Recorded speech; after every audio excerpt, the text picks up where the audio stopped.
Hi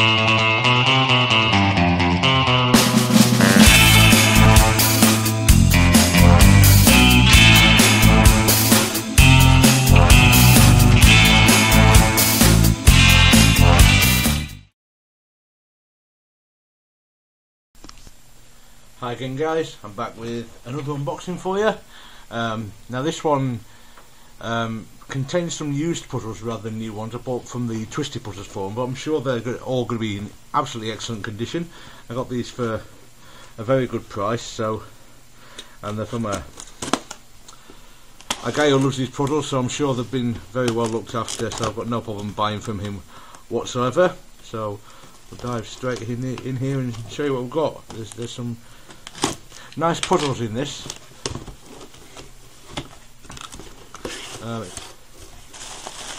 Yeah, it's very well packaged. Good stuff. Okay then. I've got a few little individual bubble wrap pieces here, so we'll start off with this one.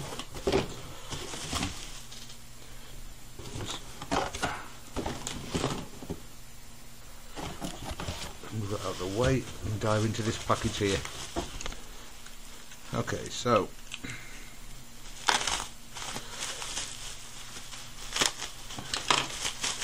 I think there's 6 puzzles total, if I remember correctly. And this one isn't quite solved. This is a square 2, as you can probably tell if you know the square one. If I can just see it quickly, I'll grab it. Can't see it. But anyway, this is a square 2, which is the obviously newer version of the square 1. It's basically the same kind of turning. The only difference is each of these corner pieces is split into 2. On the square 1, each of these corner pieces, which is 2 pieces here, would be just 1 piece. So that's the only difference. So I suspect to solve it, you're going to be reducing it to a square 1.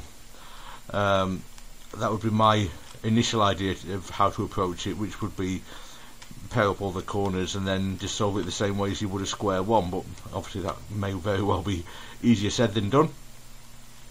And the guy that bought this off has obviously tried it to do that in a different way. He's the way he's been left, he's tried to solve it layer by layer.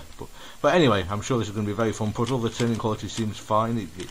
It feels a little bit loose, but I think that's probably largely because of the high number of pieces. It kind of feels a little bit, you probably see that there, it feels kind of a little bit squishy, but that's just because of the large number of pieces. It gives a chance to move around, but they don't appear to catch on each other or anything like that.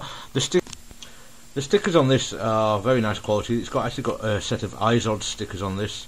Yeah, it's placed them very nicely and they look very well. I suspect they're kind of like half bright kind of stickers. There's a very bright orange it's got here, but yeah, it looks nice. As I said, it turns very well. I've just spotted actually my square 1 over here, so I can just show you the comparison between them. Here's the square 1. As you can see, it's exactly the same shape and everything. It's just that these corner pieces are in 2 pieces on the square 2. So yeah, very much looking forward to playing with that. And next in the package we've got yes, so this is the Rubiks 2x2x4 tower. Now this looks like a very fun puzzle. If you've seen my other videos, you'll very much know that I love the cuboid type puzzles. I'm sure this will be no exception. The reason I haven't bought one of these before is simply that, while I'm sure it's going to be a fun puzzle, I think that $25 or so for the purchase price of this is quite expensive for what you're getting.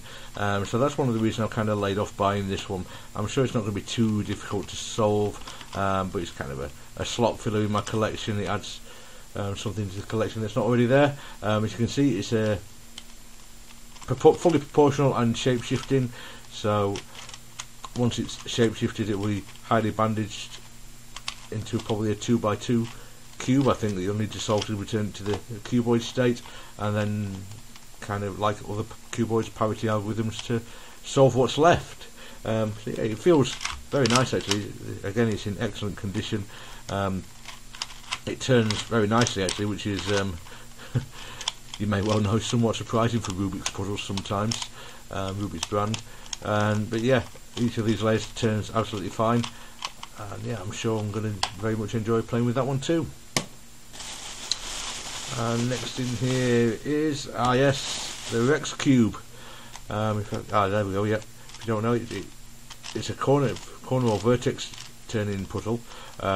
It's interesting because it turns these edges in the centre with each turn as well, so I think this is going to be quite a difficult puzzle to solve. Well, the stickers are peeling there, that's going to need gluing down, because you're turning, each turn moves a lot of pieces on each side, so it's going to be difficult to put pieces in place without disturbing other pieces. So yeah, I think this is going to be quite a challenging little puzzle. I've seen a couple of videos on it that other people have done on YouTube, and the difficult thing apparently is finding a cycle for these. I suppose I don't know whether they're edges, or you call those edges or corners. I'm going to call them edges, I think, even though they go to the corner of the cube, they kind of look more like edges. Anyway, you need to find a way to cycle 3 of those. Apparently that's the most difficult part. You'll probably find out the cube is solved apart from a few of those once you get to the end of it, I think. So yeah, I'm sure that'll be a lot of fun too. The turning quality is absolutely excellent, actually. It really is good. It just feels very well made, very well put together, and yeah, just top quality, it really does. So yeah, that's, once again, I'm sure that's going to be a lot of fun.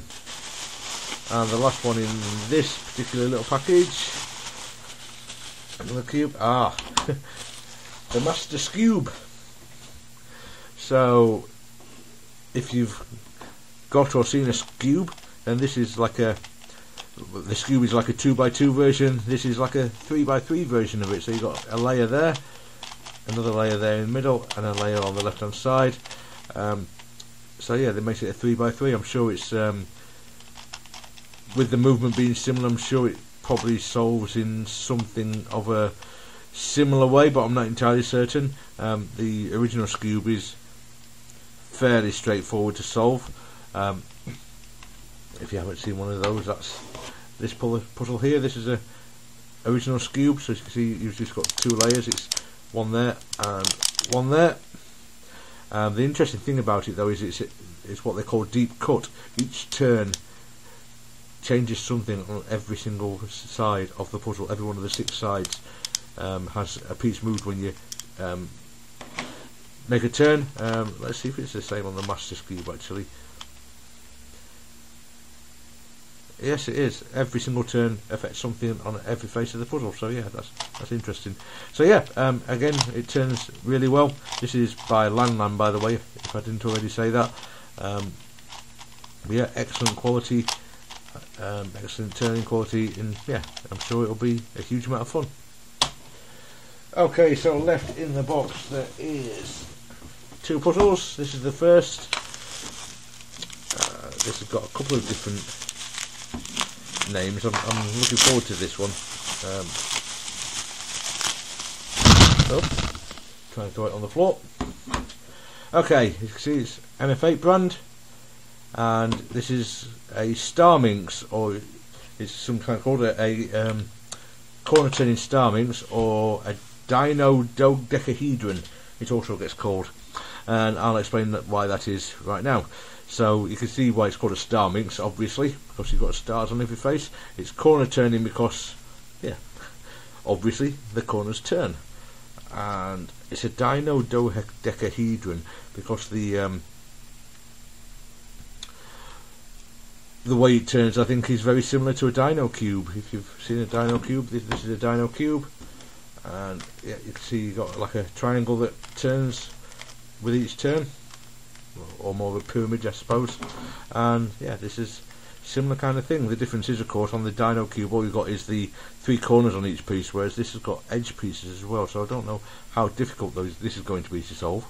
The turning on it is a little bit stiff. I think I'm going to try some silicone lubricant on this, see if it improves it. It doesn't feel bad turning quality or anything. I think it's more, a lot of it is just because it's kind of, because you're only grasping a thin piece, it's quite difficult to get hold of to turn the pieces. And yeah, I think a little bit of silicone lubricant will do that a world of good, actually. But yeah, I'm sure this is going to be a fun puzzle. The There's another version of the starminx, which is the face turning starminx, which obviously I hope and plan to get at some point, but I'm sure I'm going to enjoy this puzzle immensely. I know I always say that, but I always do enjoy them. So that's that one. And finally in the box, the last one in there is this monstrosity. This is probably the one I'm most excited about out of this package. This is, you can guess while I'm opening it.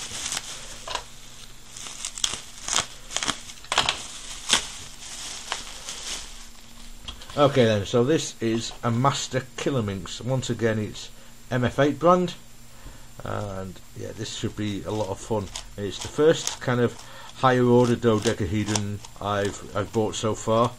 Yeah, there's a couple of pieces catching there. Oh, and one just popped out. That's not a good start, is it?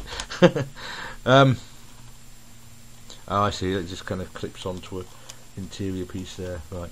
Okay, so you might have to be a little bit more careful with making sure things are lined up while turning this one. But once it's turning, it feels like it's got excellent turning quality. Actually, it doesn't feel bad or anything.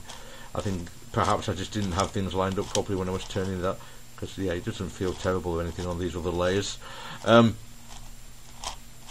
So this is kind of the next order up from, yeah, just kind of catching a couple of places from, say, the Kilominx, which is, oh, you may know it as a flower minx if you've seen that version. There's my flower minx. So as you can see, this is kind of like a 2x2 version. It's got just two pieces across on each edge, and then you've got the Mega Minx, which is 3 pieces across on each edge, and then this one that we've just got, which is 4 pieces across on each edge. So it's kind of, if you imagine this is equivalent to a 2x2 cube, this is equivalent to a 3x3 cube, then this is equivalent to a 4x4 cube. At the moment you can get everywhere up to, well, you can get a 5x5 kind of version, then a 7 layer version, then a 9 layer version of these kinds of puzzles at the moment, which are insanely huge and cost insane amounts of money, and I doubt I'll ever have one. As much as I enjoy these puzzles, I can't imagine being able to pay in the region of $240 for one, unless I win the lottery sometime soon. But anyway, yeah, I'm sure I'll enjoy this puzzle very much, like I do all the others. I'm looking forward to seeing what this one looks like when it's scrambled. I think once again it could use a little bit of lubrication. A little bit of silicone spray will do it no harm whatsoever, I don't think. And it's not terrible turning quality or anything like that. I just think it might help a little bit with the small catches, that it actually feels like it might be slightly too tight as well. I'm wondering if I might want to loosen it, because I can see an easily accessible screw in there, so loosening it off a bit I think might improve it. We'll see about that after I've played with it a little while. But yeah, that's about it for this video, guys. Just a quick recap. We've got the obviously the Master Kilominx here, the 4x4 version of the Minx series, the starminx, the Master Skewb, the 2x2x4 Rubiks tower, the Rex cube, and the Square 2. Okay then, guys, thanks for watching. I hope you enjoy my videos. If you do, please click like and subscribe. It only takes a second, and I'll see you next time. Take care now.